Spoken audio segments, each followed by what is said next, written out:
Terima kasih Anda masih menyaksikan Apa Kabar Indonesia Pagi. Kembali kami akan mengajak Anda untuk melanjutkan perbincangan ini ke Pak Irjen Pol Purnawirawan Arianto Sutardi. Pak Arianto, kalau tadi melihat bagaimana penjelasan dari tim kuasa hukum tersangka, kemudian ini kan ada 5 sosok yang kemudian diajukan ke pengadilan perdata. Nah, dari 3 oknum dan juga oknum polisi dan 2 dari pengacaranya yang lama, begitu. Nah, kalau Pak Arianto sendiri melihat kasus ini seperti apa? Apakah memang betul berani seorang polisi melakukan pemerasan begitu, Pak? Yang saya terima berita dulu ini ya mengenai gonjang-ganjing ini adalah berita oleh Pak siapa tadi, Pak, yang memberitakan bahwa polisi minta suap bukan minta suap, memeras 20 miliar. Ya, bukan yang Wilson Lalengke Pak gitu. Lalengke. Saya langsung tanyakan pada Kadif Humas, Dek, apakah ini hoax apa true? Kalau itu true, ini udah pasti akan bom waktu lagi, saya bilang, meledak gitu. Wah, rame kan sekarang ternyata gitu, judulnya adalah polisi memeras 20 miliar gitu kan, kemudian supaya ini tidak dikirim. Nah, ternyata yang terjadi, yang sepengetahuan saya, ini meledak karena adanya gugatan yang diajukan oleh para tersangka ini dulu itu. Karena apa? Dia merasa dirugikan. Dirugikannya apa? Dia diperas, dimintain duit sebanyak 20 miliar waktu itu ya. Yang minta adalah pengacaranya. Pengacara yang dulu ya, bukan ini ya. Pengacara itu minta, kemudian katanya untuk polisi, kan gitu kan. Kemudian mintanya berturut-turut itu, dikirim ini. Bertahap ya? Ya, saya cek kepada Polda Metro kemarin, ternyata itu tidak benar yang terjadi kayak gitu. Kalau menurut kacamata polisi, ini yang paling cocok seperti Pak Sugeng tadi kan. Ini adalah kasus penyuapan.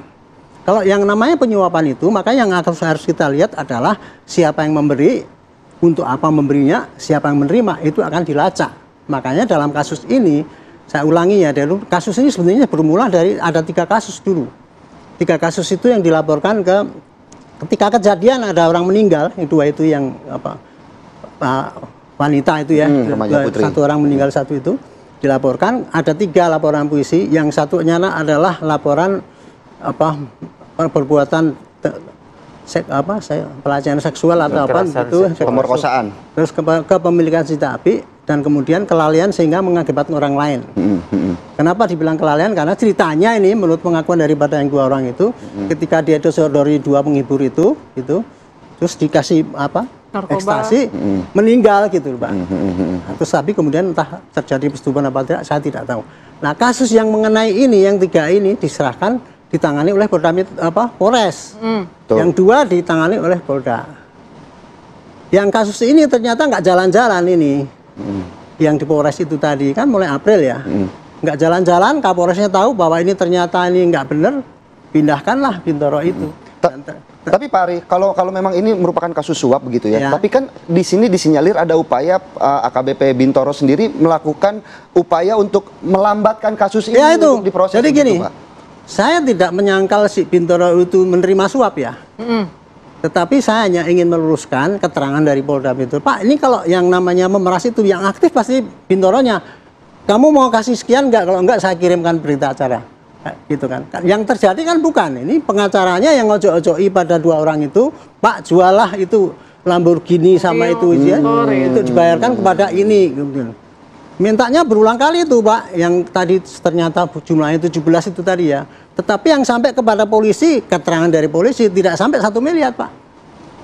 Berturut-turut itu. Nah, jadi dalam hal ini yang paling cocok adalah kasus penyuapan. Makanya arah Polda Metro, Pak Kapolda juga geram juga, ini anggotanya kan kok gitu ya. Saya juga semua geram juga. Masa polisi sampai minta serakah bener sih gitu. Tapi yang terjadi kayak gitu. Jadi kalau menurut hemat saya, sekarang yang akan disasar adalah kasus penyuapan. Kalau penyuapan itu berarti siapa yang ngojok-ojoi dulu, siapa yang minta, siapa yang menerima, semua itu akan diperiksa, dan itu adalah kasus pidana. Nah, sedangkan kalau untuk Bintoronya sendiri jelas dia melanggar. Karena apa? Dia memperlambat, dan bahkan mungkin tadinya mau tidak mengirimkan kasus itu. Bahkan sempat dihentikan setelah bukan dihentikan, tidak dikirimkan. Gitu ya? Tidak dilimpahkan. Nah, setelah diganti oleh Kapolresnya kan tahu ini. Setelah diganti barulah kasus itu selesai. Nah, si Bintoro kemarin kan ngomong itu kan, wow, saya difitnah dan sebagainya itu kan.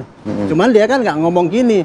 Dia hanya ngomong bahwa saya difitnah, saya di ini, kemudian saya tidak menghentikan karena toh itu P21. Tapi kan jalannya setelah dia pindah, ya. itulah. Baik, Makanya baik. sekarang untuk klarifikasi ini Pak Kapolda sudah geram juga dengan anggotanya yang pada masih curang-curang itu ya.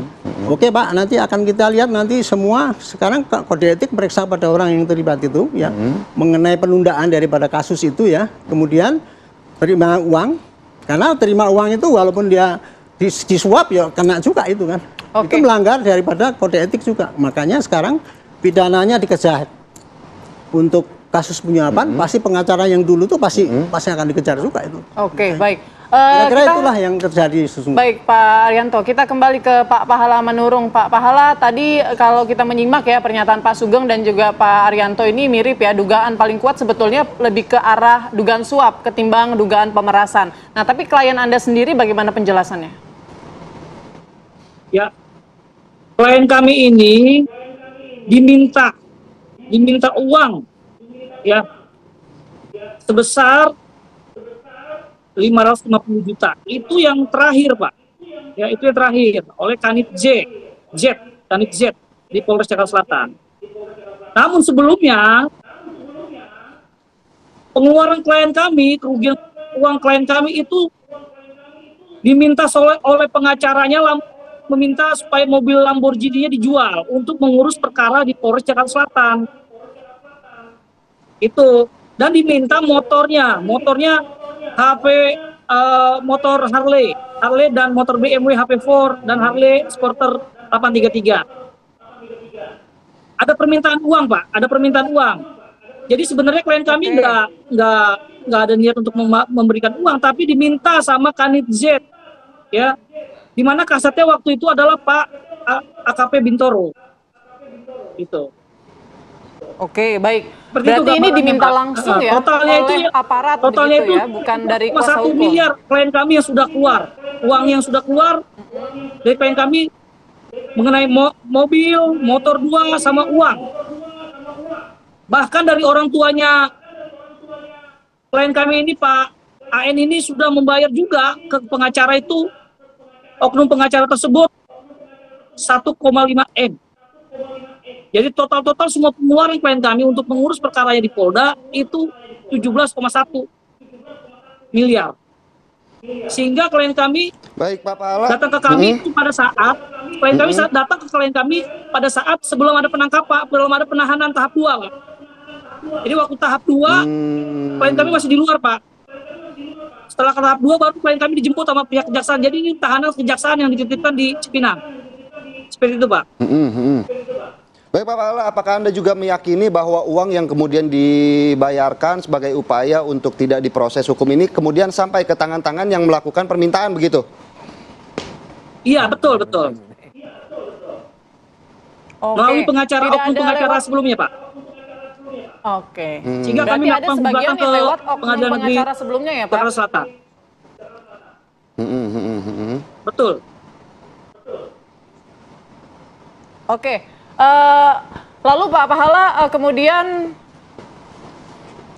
saat ini kan sudah P21 juga ya berkasnya ya. Nah, apa langkah yang akan dilakukan selanjutnya oleh Anda dan juga klien Anda? Ya, langkahnya ya kita melakukan proses hukum di persidangan. Kita akan membuktikan itu di persidangan. Bahwa kita akan angkat surat pernyataan dari oknum dari prinsipal kami dan ada video visual dari klien kami yang akan kami bawa ke persidangan. Seperti itu. Baik, Kita akan lakukan kita pembelaan. mau konfirmasi juga ke Baik, kita ke Pak Betul, Sugeng. Pak. Pak Sugeng juga tadi kita sudah melihat bagaimana sebenarnya kan kasus ini kan sudah diproses dari April 2024 begitu Pak. Dan ramainya juga sendiri baru kembali ramai di Januari 2025.